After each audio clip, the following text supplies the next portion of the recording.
Okay, problem 8.9, we want to show a similar problem as 8.7. So here we're given a sufficient condition called the Laplace-Lyapunov condition for the central limit theorem. It says that if we have random variables x1, x2, xn, so on and so forth, it's a sequence of independent random variables. They could have different distribution. They're just independent. Now each of them has an absolute third moment, Ci, which is defined in this way. So we know third moment is just the expectation of x. Actually, this is like a normalized moment because you need to take out the mean for each of these guys. Uh, and its absolute third moment means that you need to take the absolute value before taking the cube. Okay, so that is a definition of the CI. And the questions and the condition says that if this guy, the limit of this guy goes to zero, then where this y is as before, the y is just a sum of the first n random variables, then the distribution of the sample mean of xi goes to the standard normal distribution. So the question is not really about this conclusion. It's more about to verify that this condition holds. I mean, this condition actually holds for the particular distribution they give us. So the distribution is the same as before. The xi has this as the PMF, and we need to show that the variance of this guy again goes to, sorry, the limit of this guy actually goes to zero.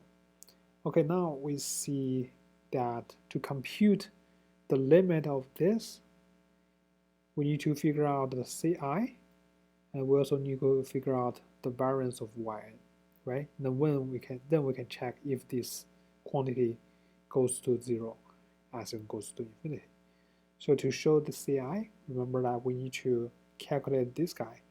But the mu I we have already showed that the mu I is the mean of xi, which is zero. So we actually can ignore this. So it's actually just the expectation of x, absolute value of x cubed. So it's actually xi cubed weighted average of xi cubed. Remember that the xi is the sum is over all the possible values of x, which are actually these two values, right? And the weight of those, the average is given by their corresponding probability, which is 1/2. And you can easily show that this is just equal to this guy, cube, right? And this is less than equal to the same thing but the square. The reason is this 1 minus 1/2 to the I is actually less than equal to 1. That is why if you cube it,